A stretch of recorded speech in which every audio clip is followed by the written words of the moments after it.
नमस्कार। प्रादेशिक समाचार के साथ मैं चंदन कुमार कौंडिल्य। पहले मुख्य समाचार। केंद्रीय मंत्रिमंडल ने 5G स्पेक्ट्रम की नीलामी के प्रस्ताव को दी मंजूरी। 20 साल की वैधता अवधि के साथ 72,000 मेगाहर्ट्ज से अधिक स्पेक्ट्रम की होगी नीलामी। अग्निपथ योजना से भारतीय सशस्त्र बलों में 90 दिनों के अंदर पहली भर्ती रैली के माध्यम से 46,000 पदों पर होगी नियुक्तियां। मुख्यमंत्री हेमंत सोरेन ने वन क्षेत्र से 5 किलोमीटर के दायरे में आने वाले सभी आरा मिलों को यथाशीघ्र हटाने की कार्रवाई सुनिश्चित करने का दिया आदेश। और रांची समेत राज्य के कई हिस्सों में हो रही बारिश से अधिकतम तापमान में आई गिरावट। अगले 2 से 3 माह के प्रवेश करने की संभावना। और अब समाचार विस्तार से। केंद्रीय मंत्रिमंडल ने 5G स्पेक्ट्रम की नीलामी के दूरसंचार विभाग के प्रस्ताव को मंजूरी दे दी है। यह नीलामी अगले महीने के अंत में होगी। 20 साल की वैधता अवधि के साथ कुल 72,000 मेगाहर्ट्ज से अधिक स्पेक्ट्रम की नीलामी की जाएगी। उम्मीद की जाती है कि स्पेक्ट्रम का उपयोग दूरसंचार सेवा प्रदाताओं द्वारा गति और क्षमता प्रदान करने में सक्षम 5G प्रौद्योगिकी आधारित सेवाएं प्रदान करने के लिए किया जाएगा।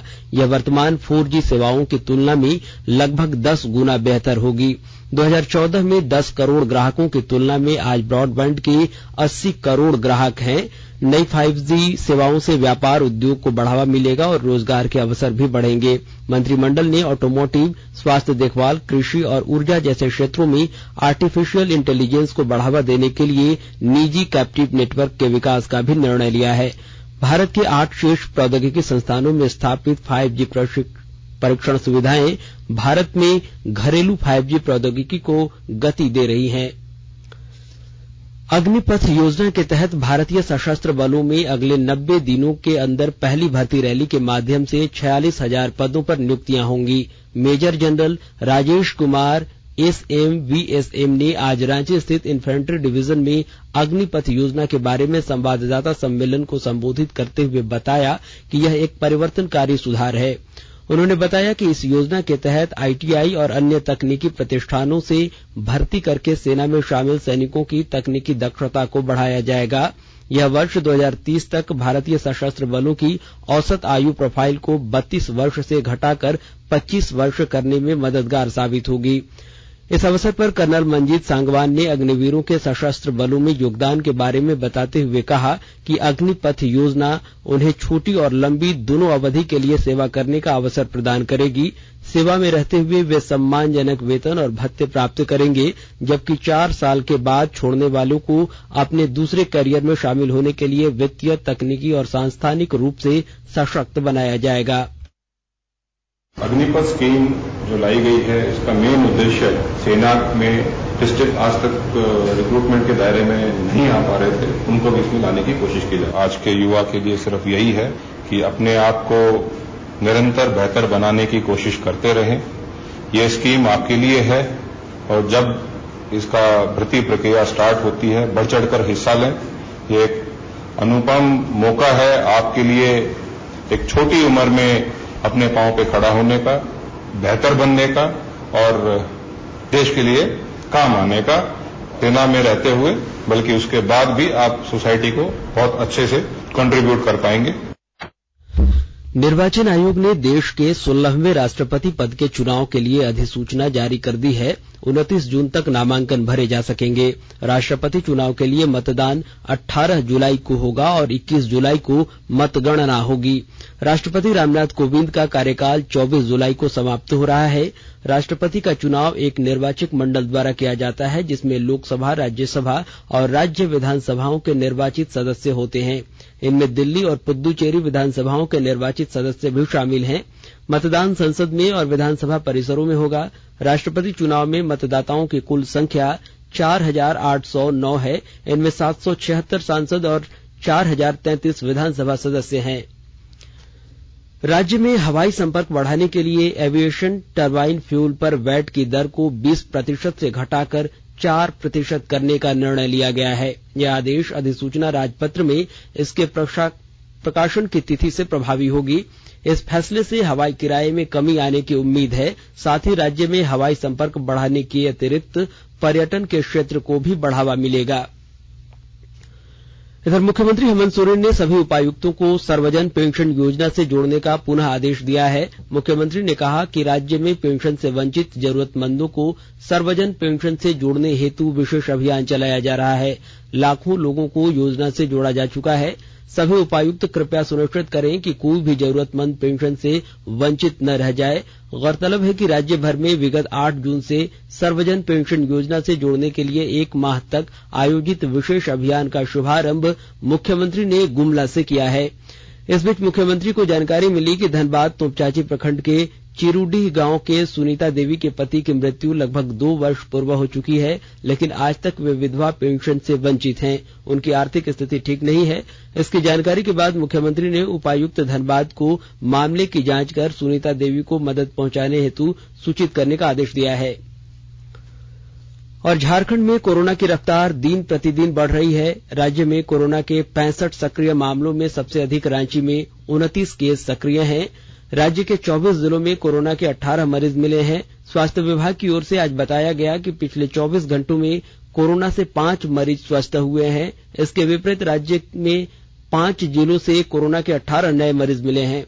स्वास्थ्य विभाग के अनुसार देवघर से 4, हजारीबाग से 1, लोहरदगा से 1, पलामू से 1 और रांची से 11 मरीज मिले हैं।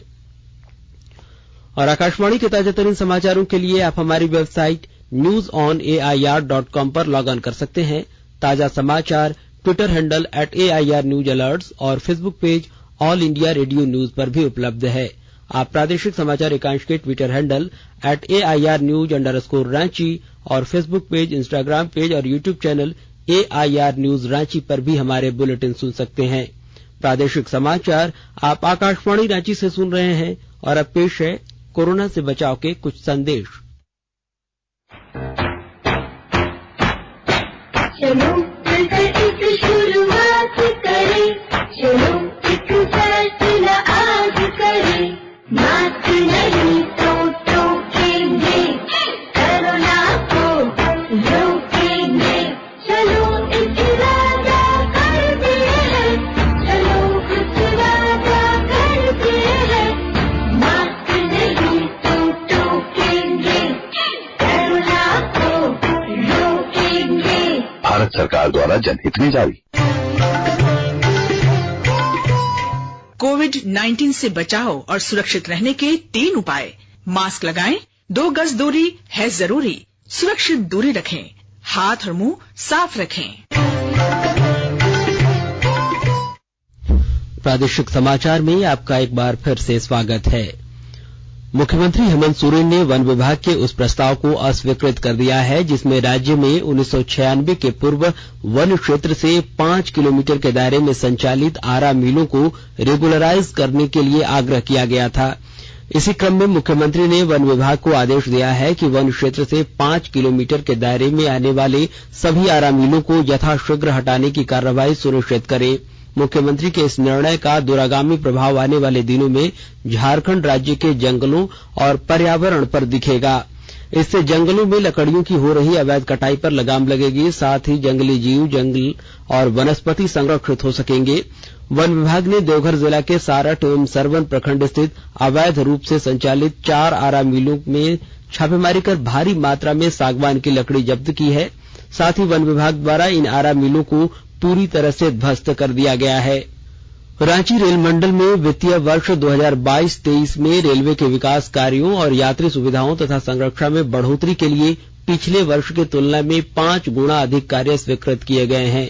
रांची के मंडल रेल प्रबंधक प्रदीप गुप्ता ने आज रांची में पत्रकारों को बताया कि इन विकास कार्यों में रांची स्टेशनों के दोनों ओर 4 नए स्वचालित सीढ़ियों का निर्माण, हटिया स्टेशन पर 2 नए प्लेटफॉर्म, 2 फ्लाईओवर और 1 स्टेशन एक उत्पाद योजना के अनुरूप रांची स्टेशन पर झारक्राफ्ट स्टॉल के अलावा अन्य महत्वपूर्ण योजनाएं शामिल हैं। रांची मंडल में ये सुविधा नहीं है और ये सुविधा आपको स्वीकृत हो चुकी है और इस सुविधा को ये साल में ये जो बारिश है। मुख्यमंत्री हेमंत सोरेन के भाई और झारखंड मुक्ति मोर्चा विधायक बसंत सोरेन के मामले में बुधवार को भारत के निर्वाचन आयोग में सुनवाई हुई। भाजपा की तरफ से शैलेश मोदियाल और कुमार जारश ने पक्ष रखा, जबकि विधायक बसंत सोरेन की तरफ से वरीय अधिवक्ता मीनाक्षी अरोड़ा ने चुनाव आयोग के समक्ष पक्ष रखा। सुनवाई के दौरान भाजपा के अधिवक्ता बसंत सोरेन के जवाब पर रिजवाइंडर दाखिल करने के लिए समय मांगा। निर्वाचन आयोग ने रिजवाइंडर दाखिल करने के लिए भाजपा को 2 सप्ताह का समय देते हुए अगली सुनवाई के लिए 29 जून की तारीख तय की है। गौरतलब है कि इससे पहले बसंत सोरेन ने पिछली सुनवाई के दौरान संशोधित जवाब दाखिल करने के लिए आयोग से समय मांगा था। उनके आग्रह पर आयोग ने उन्हें 15 जून तक का समय दिया था। बुधवार को इस मामले पर सुनवाई हुई और भाजपा के आग्रह के बाद अब इस मामले पर 29 जून को सुनवाई होगी। इधर झारखंड विधानसभा के अध्यक्ष रविंद्रनाथ महतो की अध्यक्षता में सरकारी आश्वासन समिति की बैठक आज उनके कार्यालय कक्ष में हुई। बैठक में पला स्थली से अंडाल रेल मार्ग पर पुनः रेल परिचालन प्रारंभ करने के मुद्दे पर विस्तृत चर्चा हुई। गौरतलब है कि जामताड़ा जिला अंतर्गत नाला प्रखंड में पलास्थली रेलवे स्टेशन से अंडाल तक रेल परिचालन विगत 14 से 15 वर्षों से बंद है। इस रेल मार्ग के नीचे अवैध कोयला खनन के फलस्वरूप सुरक्षा मानकों के आधार पर रेल मंत्रालय द्वारा रेल परिचालन बंद कर दिया गया था। इस ऐतिहासिक रेल मार्ग पर परिचालन बंद होने के कारण संथाल परगना से अंडाल तक का रेल मार्ग वर्षों से बाधित होने के कारण आम जन को काफी परेशानियों का सामना करना पड़ रहा है। और राजधानी रांची समेत राज्य के कई हिस्सों में आज सुबह से हो रही बारिश से अधिकतम तापमान में गिरावट दर्ज की गई है। रांची स्थित भारतीय मौसम विज्ञान केंद्र के वैज्ञानिक अभिषेक आनंद के अनुसार अभी रांची समेत अन्य हिस्सों में प्री मानसून बारिश हो रही है। अगले 2 से 3 दिनों में झारखंड में मानसून के प्रवेश करने की संभावना है। बारिश है, ये मानसून नहीं है, ये मानसून से पहले की बारिश है और इस बारिश से स्थितियां अनुकूल हो रही हैं कि आगे 2 से 3 दिनों में मानसून के प्रवेश में झारखंड के वर्षापात है वो प्रमुख स्थिति है। साथ में जो हवा की दिशा है उसकी भी स्थिति देखते हैं। साथ साथ में हम लोग क्लाउड कवर भी देखते हैं और निचले स्तर पे जो लो क्लाउड आ रहे हैं उनको भी ऑब्जर्व किया जाता है। इन तीनों के आकलन के आधार पर ही जब स्थितियां पूर्ण होती हैं फिर मानसून का आगाज घोषित किया जाता है। तो अभी हम लोग नजर बनाए हुए हैं और जैसी ही स्थितियां और अनुकूल होती हैं तो मानसून का जो आगाज है वो झारखंड के लिए घोषित किया जाएगा। तो अभी ये जो बारिश है ये मानसून से जस्ट पहले की बारिश है और इस बारिश से लोगों को, झारखंड के लोगों को काफी राहत मिली है और जो हीट वेव चल रहा था, जो लू चल रहा था, उससे काफी राहत मिली है और सिग्निफिकेंट फॉल हुआ है टेम्परेचर में। तापमान गिरने से लोगों को काफी राहत देखने को मिली है। और अब सुनते हैं अमृत महोत्सव क्विज। आजादी का अमृत महोत्सव।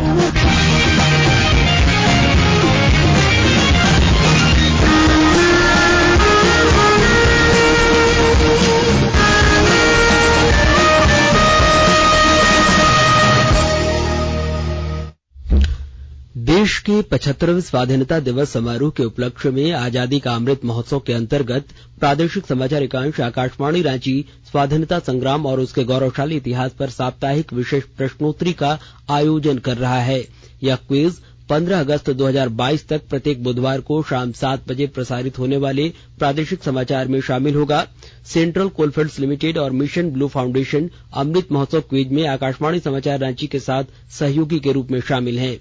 और आज का प्रश्न है, मुगल साम्राज्य और झारखंड के बीच पारस्परिक संपर्क किस राजा के समय में हुआ था? प्रश्न एक बार फिर से सुन लें। मुगल साम्राज्य और झारखंड के बीच पारस्परिक संपर्क किस राजा के समय में हुआ था? श्रोता अपने उत्तर ईमेल के माध्यम से rnuairranchi@gmail.com पर कल शाम 5 बजे तक भेज सकते हैं। आप जवाब के साथ अपना नाम, पता, फोटो और फोन नंबर भी भेजें ताकि लकी विजेता बनने पर आपका ई प्रमाण पत्र और पुरस्कार आप तक पहुंचाया जा सके। विजेता की घोषणा कल शाम 7 बजे प्रसारित होने वाले प्रादेशिक समाचार में की जाएगी। और अब संक्षिप्त खबरें। लातेहार जिले में भाजपा समर्थित उम्मीदवार पूनम देवी ने जिला परिषद अध्यक्ष पद का चुनाव जीत लिया है। वहीं उपाध्यक्ष के पद पर झारखंड मुक्ति मोर्चा समर्थित महागठबंधन की अनीता देवी विजयी रहीं। गोड्डा जिला परिषद अध्यक्ष पद के लिए बेबी देवी निर्वाचित हुई, जबकि अनु देवी उपाध्यक्ष चुनी गई। वहीं जनता दल यूनाइटेड के प्रदेश अध्यक्ष और राज्यसभा के नवनिर्वाचित सांसद खीरू महतो का पाकुड़ पहुंचने पर पार्टी कार्यकर्ताओं ने भव्य स्वागत किया। इधर भ्रष्टाचार निरोधक ब्यूरो एसीबी की टीम धनबाद ने आज गिरिडीह जिले के एक रोजगार सेवक को 1005 रुपए रिश्वत लेते हुए रंगे हाथों गिरफ्तार कर लिया है। और पलामू पुलिस ने मनातू थाना क्षेत्र के बेटा पत्थल गांव से कल देर रात प्रतिबंधित नक्सली संगठन टीएसपीसी के एरिया कमांडर राजकुमार गंझू को गिरफ्तार कर लिया है। इधर गिरिडीह पुलिस द्वारा आजादी के अमृत महोत्सव के अवसर पर लोगों को ऑनलाइन ठगी से बचाने के लिए आज जागरूकता रैली का आयोजन किया गया। और अंत में मुख्य समाचार एक बार फिर। केंद्रीय मंत्रिमंडल ने 5G स्पेक्ट्रम के नीलामी के प्रस्ताव को दी मंजूरी। 20 साल की वैधता अवधि के साथ 72,000 मेगाहर्ट्ज से अधिक स्पेक्ट्रम की होगी नीलामी। अग्निपथ योजना से भारतीय सशस्त्र बलों में 90 दिनों के अंदर पहली भर्ती रैली के माध्यम से 46,000 पदों पर होगी नियुक्तियां। मुख्यमंत्री हेमंत सोरेन ने वन क्षेत्र से 5 किलोमीटर के दायरे में आने वाले सभी आरा मिलों को यथाशीघ्र हटाने की कार्रवाई सुनिश्चित करने का दिया आदेश। और रांची समेत राज्य के कई हिस्सों में हो रही बारिश से अधिकतम तापमान में आई गिरावट। अगले 2 से 3 दिनों में झारखंड में मानसून के प्रवेश करने की संभावना। और इसके साथ ही आकाशवाणी रांची से प्रादेशिक समाचार का यह बुलेटिन समाप्त हुआ। नमस्कार।